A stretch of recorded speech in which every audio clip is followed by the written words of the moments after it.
গত বছরের গণ আন্দোলনের মাধ্যমে দীর্ঘ ১.৫ যুগ পর মসৃণ হয় জাতীয়তাবাদী দল বিএনপির রাজনীতির পথ।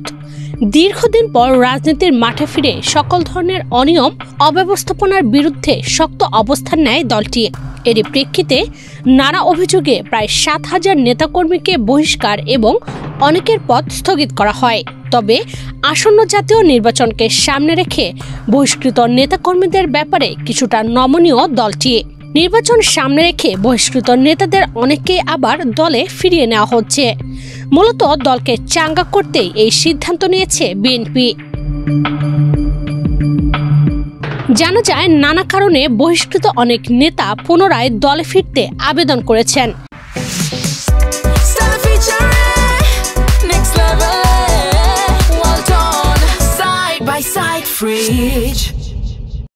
এসব আবেদন যাচাই বাছাই করে এবং আসন্ন নির্বাচনে তৃণমূলের কর্মীদের উজ্জীবিত করার লক্ষ্যেই তাদের বহিষ্কারাদেশ প্রত্যাহার করা হচ্ছে।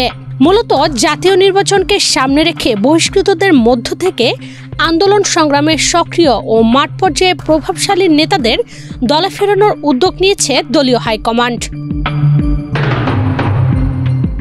এরই অংশ হিসেবে সম্প্রতি বহিষ্কৃত কেন্দ্রীয় ও জেলা উপজেলা পর্যায়ের একাধিক নেতার বহিষ্কারাদেশ প্রত্যাহার করা হয়েছে। দলের পক্ষ থেকে জানানো হয়েছে, শৃঙ্খলা ভঙ্গ ও অসদাচরণের অভিযোগে আগে যাদের বহিষ্কার করা হয়েছিল তাদের আবেদন ও বাস্তব পরিস্থিতি বিবেচনায় তা প্রত্যাহার করা হয়েছে। গত সোমবার বিএনপির জ্যেষ্ঠ যুগ্ম মহাসচিব অ্যাডভোকেট রুহুল কবির রিজভী স্বাক্ষরিত এক বিজ্ঞপ্তিতে জানানো হয়, চট্টগ্রাম উত্তর জেলার বারিয়ারহাট পৌর বিএনপির সাবেক আহ্বায়ক দিদারুল আলম মিয়াজি ও সৈয়দপুর জেলা বিএনপির যুগ্ম সাধারণ সম্পাদক মোহাম্মদ রিয়াদ আরফান সরকার রানার বহিষ্কারাদেশ প্রত্যাহার করে তাদের প্রাথমিক সদস্যপদ পুনর্বহাল করা হয়েছে।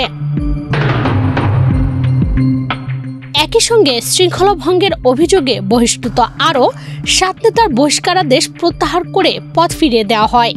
তারা হলেন ময়মনসিংহের ভালুকা উপজেলার বিএনপির সাবেক আহ্বায়ক ফখরুদ্দিন আহমেদ বাচ্চু, গাজীপুর মহানগর বিএনপির সাবেক সিনিয়র যুগ্ম আহ্বায়ক রাকিবুল উদ্দিন সরকার পাপ্পু, চট্টগ্রাম উত্তর জেলার সাবেক যুগ্ম আহ্বায়ক নুরুল আমিন চেয়ারম্যান, পিরোজপুরের মঠবাড়িয়া উপজেলার বিএনপির সাবেক আহ্বায়ক রুহুল আমিন দুলাল, নীলফামারীর জলঢাকা উপজেলার বিএনপির সাবেক সভাপতি ফাহমিদ ফয়সাল চৌধুরী এবং রংপুর জেলার সাবেক সদস্য মোকাররম হোসেন সুজন ও মোহাম্মদ আলী সরকার। গত বুধবার দলের সদর দপ্তর থেকে জানানো হয়, হবিগঞ্জ জেলা বিএনপির সদস্য ও নবীগঞ্জ পৌর বিএনপির সদস্য সাবির আহমেদ চৌধুরীর প্রাথমিক সদস্যপদ সহ সব পর্যায়ের পদ স্থগিত করা হয়। তার আবেদনের প্রেক্ষিতে সে স্থগিতাদেশ প্রত্যাহার করে প্রাথমিক সদস্যপদ ফিরিয়ে দেওয়া হয়েছে। একই দিনের আরেক বিজ্ঞপ্তিতে গাজীপুর মহানগর স্বেচ্ছাসেবক দলের সদস্য সচিব আব্দুল হালিম মোল্লার বহিষ্কারাদেশও প্রত্যাহার করে প্রাথমিক সদস্যপদ ফিরিয়ে দেওয়া হয়েছে।